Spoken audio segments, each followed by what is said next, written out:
eCom 365 ஆப்பில் வெண்டாரை எப்படி பதிவு செய்வது என பார்க்கலாம். முதலில் கஸ்டமராக ரெஜிஸ்ட்ரேஷன் கம்ப்ளீட் செய்து ஆப்பில் லாகின் செய்யவும். சைட் மெனுவில் ரெஜிஸ்டர் ஆஸ் வெண்டரை தேர்வு செய்யவும்.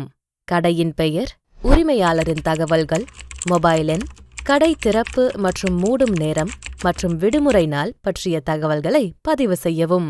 கெட் கரண்ட் லொகேஷன் கிளிக் செய்தால் துல்லியமான முகவரி கிடைக்கும். தேவையெனில் எடிட் செய்யலாம். டோர்ஸ்டெப் டெலிவரி இருக்குமெனில் எனேபிள் செய்யவும். ஷாப் கேட்டகரி, சப் கேட்டகரி தேர்வு செய்து ஜிஎஸ்டி நம்பரை ஆட் செய்யவும். அல்லது டோன்ட் ஹேவ், அதாவது ஜிஎஸ்டி இல்லை என தேர்வு செய்யவும். தேவையான ஷாப் போட்டோஸ் அப்லோட் செய்யவும். ரெஜிஸ்டர் கிளிக் செய்தால் ஸ்டெப் 1 முடிவுறும். பின்னர் செட்டப் கட்டணத்தை செலுத்தி ஸ்டெப் 2 ஃபினிஷ் செய்யவும். ஓடிபி வெரிஃபிகேஷன் மூலம் அக்ரிமெண்ட் இ-சைன் செய்து முடிவில் பச்சை நிற ஃபினிஷ் பட்டன் பிரஸ் செய்யவும்.